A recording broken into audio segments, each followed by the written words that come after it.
Kita bisa sampai jam 10, Bang Hotman. Bisa, terserah Pak Ustadz. Aku mau tanya nih Pak Ustadz. Dengan krisis corona ini, ya, kita sadar bahwa hidup itu sangat singkat. Sementara kita sibuk terus mencari uang. Kadang-kadang banyak orang meninggal ya pada saat dia mencari uang, uangnya pun tidak dinikmati. Saya ini sudah lama pengen pensiun. Tapi mental saya tidak siap. Karena apa? Setiap saya mau istirahat, ada perkara baru. Honornya 2 miliar. Ada perkara ini, honornya 3 miliar. Akhirnya nggak jadi pensiun. Pertanyaan saya kepada Pak Ustadz, apa yang harus saya yakini agar orang itu rela meninggalkan duniawi dan benar-benar bahagia hidup menikmati dirinya? Kalau yang saya yakini, Bang Hotman, ya, bahwa pesan Nabi Muhammad, kalaupun kau punya satu lembah dari emas, kau akan minta satu lembah lagi, kan? Jadi ada gunung, di bawahnya emas semua, itu kau akan minta satu lagi sampai mulutmu disumbat tanah. Jadi nggak ada pernah puasnya, terus kurang. Macam orang haus minum air laut, kurang. Jadi sebenarnya kepuasan itu ada ketika kita memberi. Makanya ada buku The Miracle of Giving.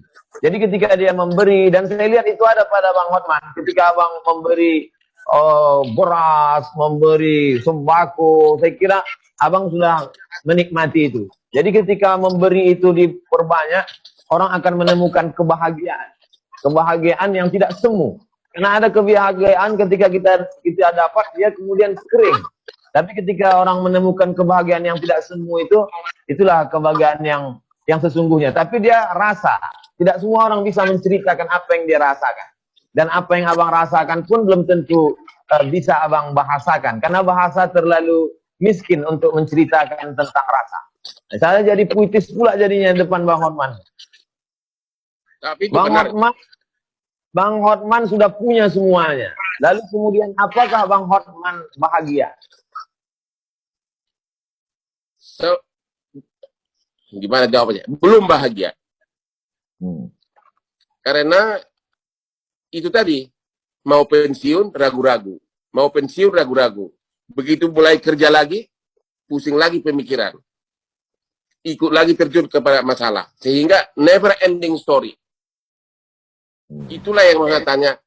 Bagaimana meng-cut off? Ya udah, that's enough. Tapi susah. Anak saya 3. Semuanya pengacara muda. Saya perlu bimbing juga. Karena pengacara itu tanpa jam terbang, tanpa benar-benar bekerja nanganin kasus, susah menjadi ahli. Orang boleh bergelar profesor doktor, tapi belum tentu bisa bikin surat kuasa. Belum tentu bikin surat gugatan. The only way adalah dengan jam terbang yang tinggi. Itulah yang semangat saya nggak bisa tinggalin. Tapi bahagianya ya semu. Abang pernah merasa sulit dalam hidup? Apa yang paling tersulit saat menjalani hidup? Saya kebetulan dari kecil bukan dari keluarga miskin, termasuk orang yang berada untuk ukuran kecamatan. Saya tidak pernah susah hidupnya dari segi keuangan. Saya bersepuluh bersaudara, 6 orang sarjana murni orang tua yang salah sekolahkan ke Unpar Parahyangan. Yang tersulit saya alami adalah ya hampir pernah mau bunuh diri waktu saya dari kantor pengacara internasional Andan Buyung oleh Profesor Subekti waktu itu yang menulis KUH Perdata. Saya diminta masuk ke Bank Indonesia, pindah ke Bank Indonesia. Gubernur Bank Indonesia yang sekarang adalah satu angkatan sama saya. Tapi pada saat itu saya melihat saya tidak punya masa depan di sana. Nggak bisa kaya Pak di sana. Itu antara lain yang saya lihat waktu itu. Kedua, saya sarjana hukum, disuruh belajar hitung dagang, disuruh belajar neraca, memang namanya bank kan. Disitulah saya menjadi pesimis, karena terus-terusan stres hari demi hari, akhirnya hampir waktu itu minum baygon. Tapi ketika saya mau minum baygon, tiba-tiba saya mendengar tukang beca di depan rumah yang sedang bermain gaplek, bisa ketawa-ketawa. Di situ saya sadar, tukang beca bisa ketawa-ketawa, sedangkan saya pegawai Bank Indonesia sarjana hukum tidak mau bunuh diri. Sejak itulah tekad bahwa I have to do it.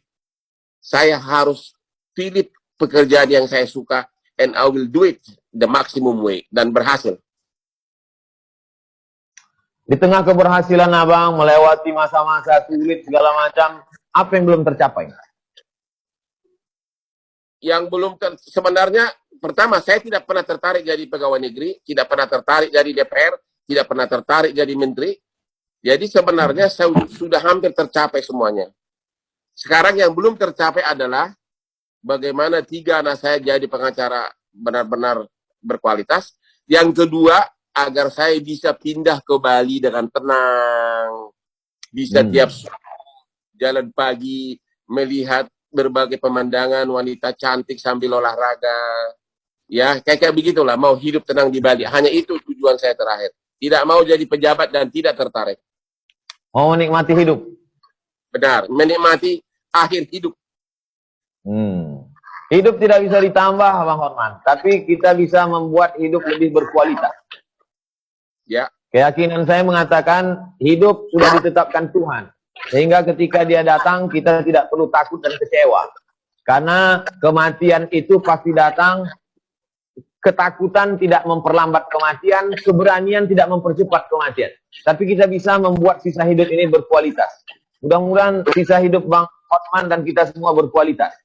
Baik, bermanfaat buat orang banyak. Di antara 2 orang ini, Opung Binahar Hutapea dan Rusmina Tiobinur Simanjuntak, siapa yang paling berpengaruh dalam hidup Abang? Wah, data saya dapat benar ya, sampai nama bapak saya tahu ya. Oke. Yang paling berpengaruh adalah dua-duanya IQ tinggi, saya tahu itu. Tapi yang paling berpengaruh dalam hidup saya adalah ibu saya. Ibu saya itu, waktu saya kecil, kami 10 orang bersaudara, dia bisa beli ikan mujahir 1 ember tiap minggu ke pasar. Ikan mujahir itu disup tiap hari dan dikasih ke anaknya, dan selalu dengan pesan agar kau pintar di sekolah. Dia percaya, walaupun dia orang kampung, dia percaya bahwa makanan turut membantu IQ. Dia bisa sogok saya agar makan daun pepaya, makan telur. Jadi benar-benar ibu saya adalah yang paling berkesan dalam hidup saya. Cuma pada saat ada satu hal yang paling saya sesalkan, yaitu sesudah saya sukses, saya sering keluar negeri ditemani oleh ibu saya untuk check up ke rumah sakit. Sementara dianya saya tidak pernah check up karena tidak pernah mengeluh. Namanya juga ibu dari kampung kan, spirit fight-nya kuat. Ya. Padahal dia sudah menderita darah tinggi. Padahal darah tinggi kan sebenarnya gampang diobatin. Akhirnya apa? Tiba-tiba jatuh di kamar mandi, pecah pembuluh darah. Itulah penyesalan yang saya tidak bisa maafkan diriku. Dia bisa berjam-jam temanin saya di rumah sakit di Mount Elizabeth di Australia untuk check up diriku di rumah sakit. Sementara dianya tidak pernah saya check up. Itu aja penyesalannya, Pak Ustadz. Ini sudah mendekati jam 10, Bang Hotman. Saya takut kalau lewat nanti dihitung per detik. Jadi Pak Ustadz, ada di ujung penghujung acara ini ada syair yang mau saya bacakan. Ya. Saya mau lantunkan tapi takut suara saya putus-putus. Jadi saya bacakan aja. Ya. Molo adung nasalah manang na urang bani haki. Saya anju mau. Mana tahu selama acara ini ada kata-kata tidak berkenan, cara menjawabnya tidak hormat, tidak sopan. Mudah-mudahan kita tidak tersinggung dan tidak merusak perasaan. Jawaban saya sama dengan bahasa Batak lagi, dang adong nasala. Dang adong nasala, dak pola perlu anjuan, karena tidak ada yang salah, tidak ada yang perlu dimaafkan gitu loh. Itu artinya itu.